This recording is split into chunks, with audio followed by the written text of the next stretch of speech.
Bonjour chers frères et sœurs, bonne journée dominicale, que le Seigneur nous bénisse, qu'il nous guide, que l'Esprit Saint ouvre nos esprits à pouvoir écouter la parole de Dieu et à pouvoir clarifier ce qu'on n'a pas compris.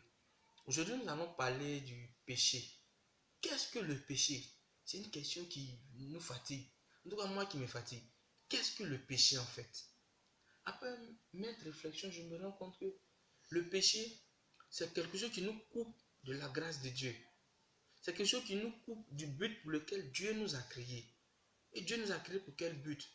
Pour qu'on puisse l'aimer de tout notre cœur, de toute notre âme et de tout notre être. Et puis aimer aussi notre prochain comme nous-mêmes. Mais le péché nous coupe de ce but-là. C'est ce que je peux appeler le péché.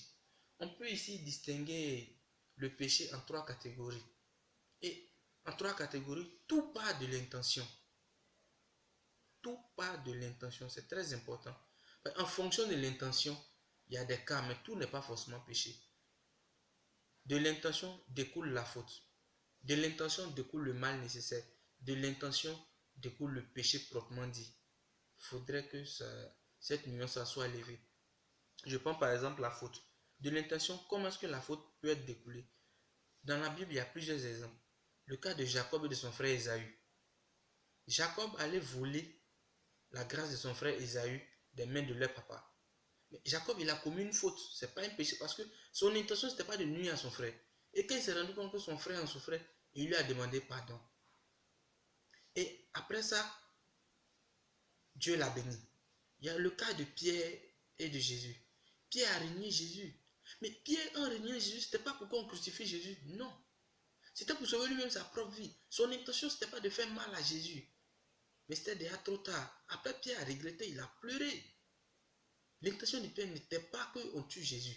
Donc là, Pierre a fait une faute. Jacob a fait une faute.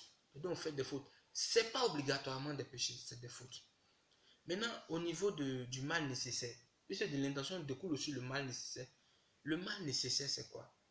Quelqu'un qui prend un marché en otage, en train de tirer sur des gens pour revendiquer quoi que ce soit.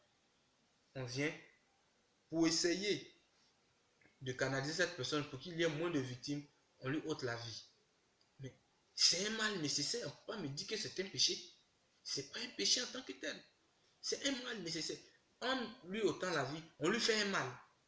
Mais c'est nécessaire pour sauver des vies. C'est nécessaire pour sauver des vies.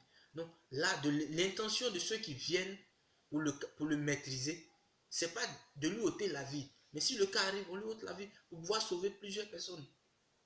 Et tout part encore de l'intention. Le mal proprement dit, qui est en griffe le péché, c'est l'intention. C'est des actes prémédités. Je me lève et dis, bon, il faut que je parte voler mon papa pour faire tel truc. Même si c'est justifié ce que je m'en vais faire, j'ai mûri l'idée au départ. J'ai mûri l'idée et je m'en vais. Je prends un cas par exemple, David. Il prend la femme de son chef d'état-major, il couche avec elle, c'est sa femme. C'est un péché, il fait assassiner le gars, il l'appelle, il l'envoie une lettre pour donner à un autre, à son second, et on le met devant. C'est un acte prémédité, c'est un péché. C'est vrai, après David, il a demandé pardon, Dieu lui a pardonné, mais c'est un péché. On prend le cas d'Hérode. Hérode voulait tellement le pouvoir, tellement la gloire, il était aveuglé. Il voulait tuer Jésus, parce qu'on dit Jésus c'est le Messie. Il a tué tous les enfants qui avaient l'âge de Jésus. C'est de graves péchés. Donc frères et sœurs, il faut distinguer. De l'intention, il faut distinguer la faute, le mal nécessaire et le mal lui-même qui constitue le péché.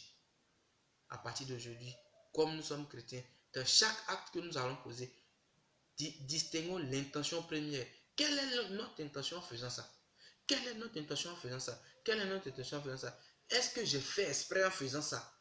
Personne ne pourra répondre. C'est ton cœur et Dieu qui pourront répondre. Si ça a été un acte prémédité, tu as mûri ça dans ton esprit et que tu as fait, tu peux prétendre dire que non, c'est une faute.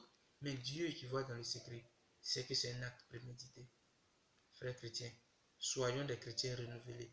Que Dieu nous bénisse, que Dieu nous garde en ce bon dimanche. Amen. Merci.